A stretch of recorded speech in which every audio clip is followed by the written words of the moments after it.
inspire. Everybody that you actually want to do that job don't want to do that job. Yeah. You know, if it's this hard being a comedian, I can't even imagine. Even a guy like Obama, I think about it, that shit looks really hard to do being black. It sounds trite, but it's not. That was a cultural. It was like the moon landing, seeing somebody who's not white be president of the United States, Especially with a name like Barack Hussein Obama. My God, man, we did that.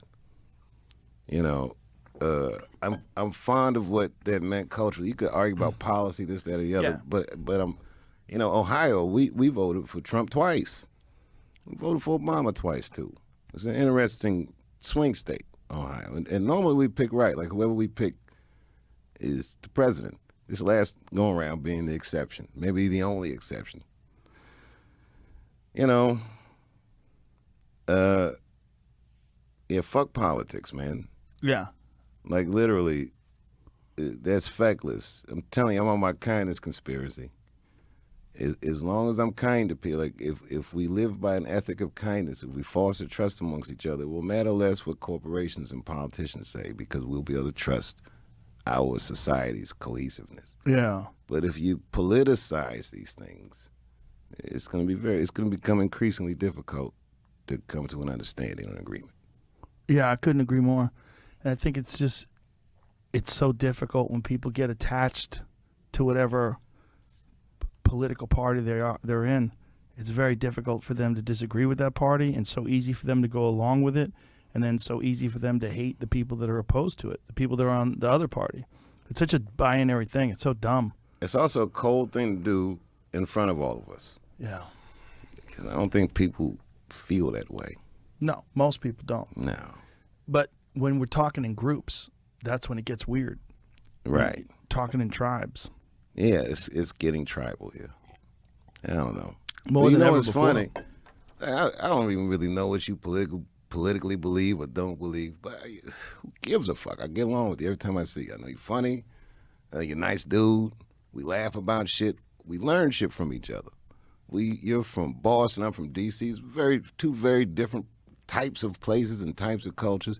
But this culture of comedy, this common denominator, makes me feel like we're of the same tribe. For sure. And there's trans people in my tribe, and there's white and black and Asian and all kinds of people, and all of them are committed to this concept of levity, and we all get there different and interesting and unique ways. And what's wrong with that? It works. And we say terrible shit to each other all the fucking time. Everyone's fine.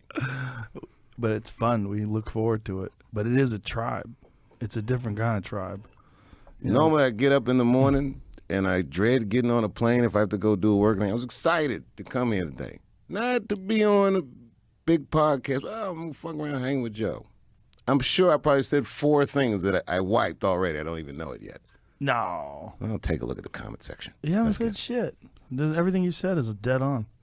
Likewise. Hey, man, you got any cups? What is this thing you got with this buffalo Whiskey? on it? Yeah. Oh, yeah. I can't see you and not celebrate. Now, obviously, is this some cheap shit, Joe? No, that's the shit, bro. Kentucky straight bourbon Buffalo whiskey. Trace has been around longer than America. That's 1773, that company. Really? Yeah. Wow. Tastes like slavery. Let's get it. Hey, Fingers, you don't got a cup, do you? Right here. Oh. Poured out your water. Oh, my man. Cleaned it out. That's good, okay. All right.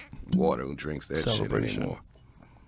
All right, so sell it to Joe Rogan. Celebrate. We don't need ice. Come on. Nah, yeah. No ice. Thank you, Jamie. Marlon Wayans was at my house in Ohio Salute, the my other day. brother. Cheers, man. Salute. Marlon Wayans, I got to tell you, is one of my favorite people. He's a wildly consistent dude in my life. I used to hang out in Hollywood, and sometimes I drink too much, but I knew where he lived. He was like one of the only people I knew where he lived, and I just knock on his door. He'd open it. He got some room in his basement. He just throw blankets, and then I'd sleep. Really? Because I trusted him. Yeah, he's just a fucking cool dude, man. He's a funny guy. He's a cool dude.